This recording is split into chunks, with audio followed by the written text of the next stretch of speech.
네, 이번 시간은 박성훈 시사평론가와 함께합니다. 지금 연결돼 있습니다. 안녕하세요.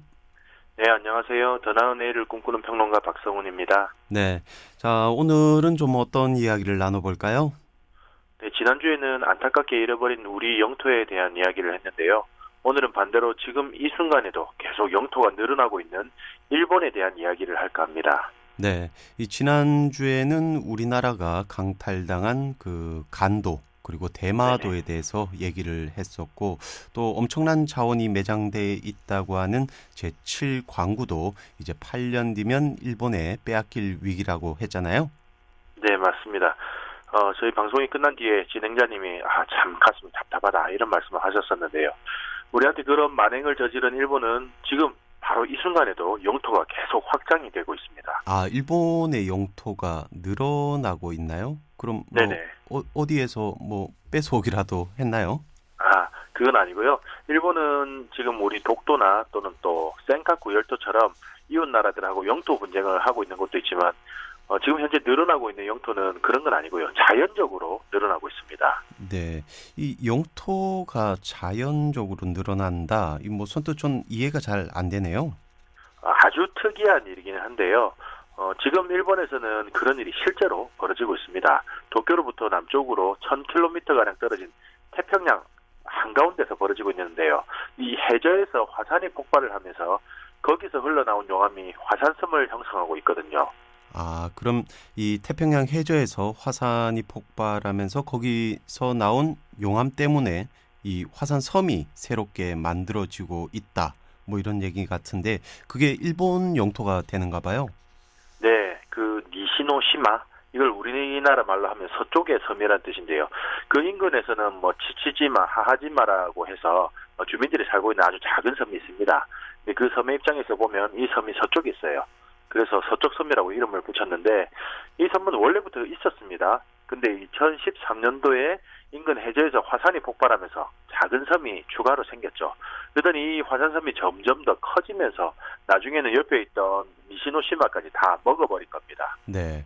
자, 그럼 2013년에 새로 생긴 해저 화산이 그 인근에 있던 니시노시마를 이제 삼키고 또 지금까지도 계속 커지고 있다. 뭐 이런 얘기인가요? 네, 그렇습니다. 이 해저 화산이 처음 폭발했을 때까지만 해도 200제곱미터 정도로 아주 작은 섬이었는데요. 이 섬이 분화를 멈추지 않고 화산재하고 용암이 계속해서 또 쌓이고 솟아오르면서 니시노시마까지 집어삼키고 2016년도에는 여의도를 24개 합친 것 정도로까지 이 규모가 커집니다. 그 이후로도 계속 커져서 지금은 뭐 2016년도보다 10% 정도 더 커진 상태고요. 섬의 확장에 따라서 일본의 영해 그리고 배타적 경제 수역도 그에 따라서 또 확대가 된 상태입니다. 네. 이 섬이나 땅을 굉장히 좋아하는 일본 입장에서 봤을 때는 이건 뭐 네. 좋아해야 될 것 같기도 하고 또 어떻게 보면 뭐 아닌 것 같기도 한데 뭐 일본으로서는 아무런 노력도 없이 이렇게 영토가 아무튼 넓어지고 있는 것 같습니다. 자, 그런데 이런 사례가 좀 흔한가요? 해저 화산이 폭발해서 섬이 되는 거는 굉장히 드문 케이스입니다. 그래서 니시노시마가 지구상에서 가장 어린 섬으로 이제 기록이 되고 있죠. 일본에서는 니시노시마의 화산 폭발이 있기 전에 27년 전쯤에 해저 화산이 폭발을 해서 새로운 섬이 생긴 적이 있긴 한데요.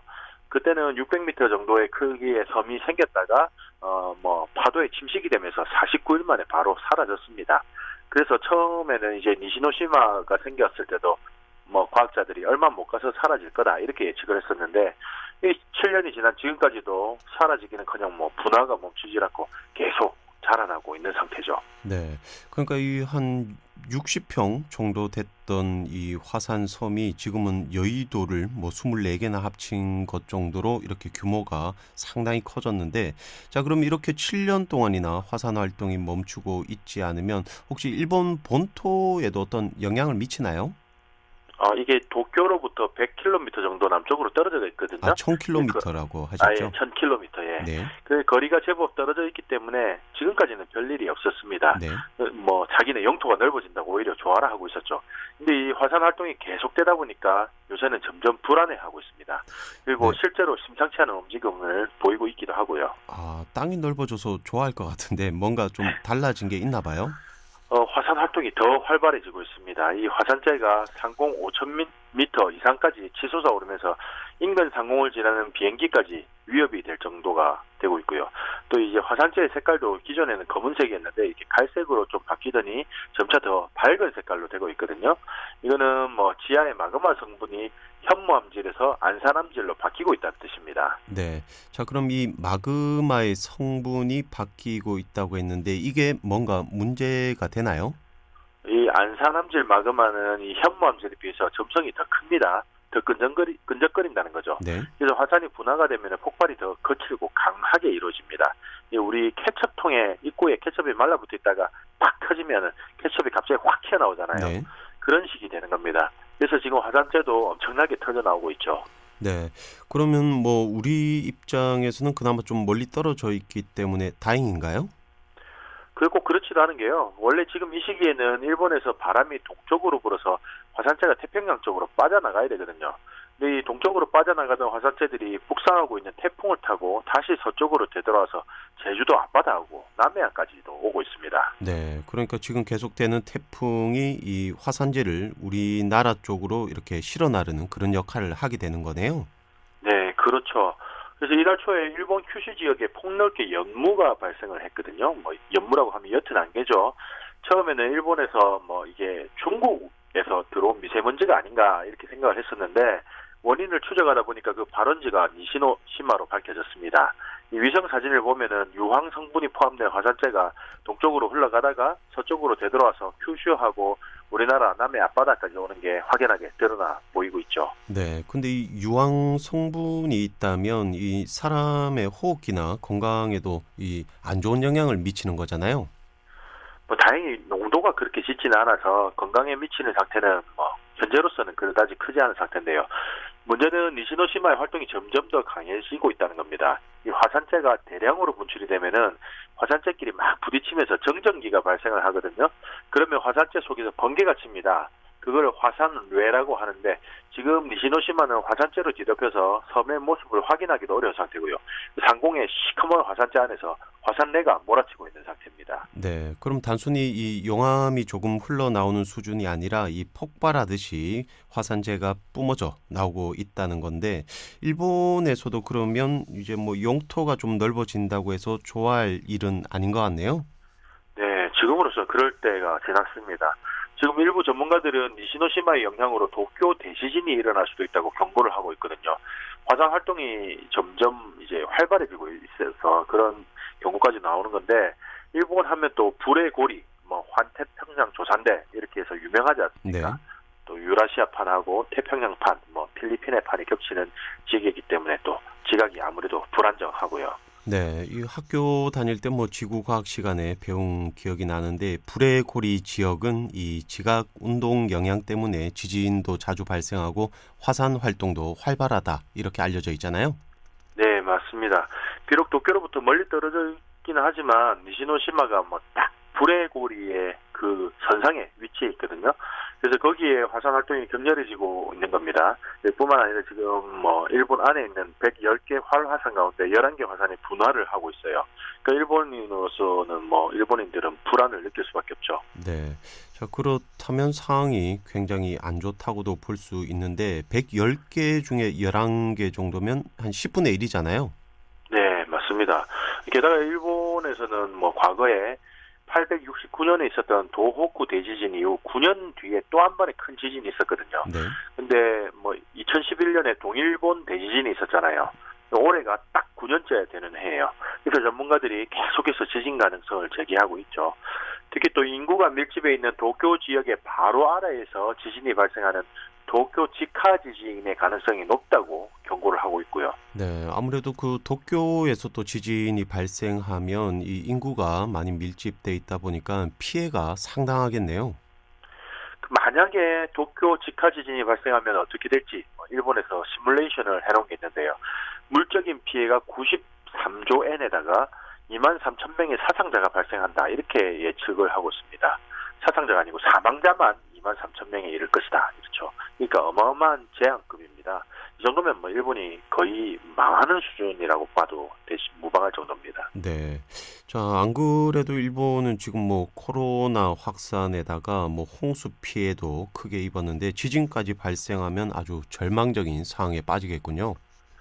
사실 일본에서는 코로나 2차 확산이나 홍수 이전부터 뭐 오히려 지진에 대한 우려가 더 먼저 제기가 됐었거든요. 도쿄 인근 지역 주민들로부터 뭐 마늘 냄새가 난다, 가스 냄새가 난다 이런 신고가 계속 접수가 되기도 했고요. 이 지진 전문가들은 원래 큰 지진이 생기기 전에는 지각 변동 때문에 지하에 있던 가스들이 새어 나오면서 그런 냄새가 난다고 경고를 또 하기도 했었습니다. 네. 이 과거에 일본은 그런 재난에 대한 대비를 잘하는 방재 선진국으로 이렇게 잘 알려졌었는데 이 지진을 좀 미리 대비하거나 알 수 있는 방법 뭐 이런 거는 없나 보죠? 예, 그게 없습니다. 지금부터 6년 전, 그러니까 뭐 2014년도에 일본의 온다케산이 분화를 했었거든요. 이게 온다케산은 사화산이라고 해서 사람들이 뭐 등산도 다니고 또 등산객들이 묵었다 가는 산장도 있고 뭐 그런 산이었습니다. 근데 어느 날 갑자기 분화를 하면서 하루아침에 63명이 희생이 됐죠. 이 화산이 분화가 되는 모습을 화면으로만 보면은 이 화산재가 천천히 피어오르는 것 같아 보이는데 실제로는 그렇지가 않습니다. 사람들 덮치는 게 아주 순식간에 이루어져요. 네. 이 폼페이라는 도시도 이 하루아침에 확 묻혀버린 그런 역사도 또 있잖아요. 네, 맞습니다. 이 화산재가 사람을 덮치는 걸 보면 눈사태하고 좀 비슷해 보이는 부분이 있어요. 저 멀리에 뭔가 위험하다 싶어서 피하려고 하면 1, 2분 사이에 확 덮쳐버리죠. 특히 화산재는 눈사태보다 더 무서운 게 하늘에서 쏟아지다 보니까 시야가 금방 깜깜해져 버립니다. 그러니까 아무것도 안 보이고 분간도 제대로 못하는 상황에서 변을 당하게 되는 거죠. 네, 이런 걸 보면 그 자연 앞에서 인간은 아주 미미한, 미력한 존재인 것 같습니다. 불과 6년 전인데도 이런 화산 분화를 또 전혀 예측하지도 못했고 수십 명의 또 그런 인명까지 이렇게 목숨을 잃은 걸 보면 더더욱 그런 것 같네요. 네.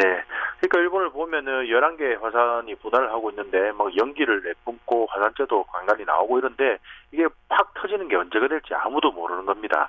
전문가들은 계속 위험을 경고를 하고 있고요. 뭐 또 심지어 요즘은 일부 학자들 사이에서 후지산이 붕괴가 돼서 도쿄가 한 번에 매몰될 수가 있다. 뭐 이런 얘기까지 나오고 있습니다. 그러니까 일본 사람들은 하루하루를 불안 속에서 살아가고 있는 셈이죠. 네. 이렇게 뭐 상황이 안 좋을 때는 뭐 좀 이웃들하고 관계라도 좀 좋아야 될 텐데 요즘 하는 걸 보면 일본이 참 딱하네요. 자, 이제 마칠 시간인데 마지막으로 한 말씀 해주시죠. 일본의 아소다로 부총리는 한반도 유사시에 난민들이 일본으로 몰려오면 사살을 고려한다는 망언을 했습니다. 일본의 대재앙이 덮쳐서 난민들이 우리에게 오면 우리는 과연 어떻게 해야 할까요? 네, 오늘은 여기까지입니다. 지금까지 박송은 평론가였습니다. 말씀 감사합니다. 네, 감사합니다.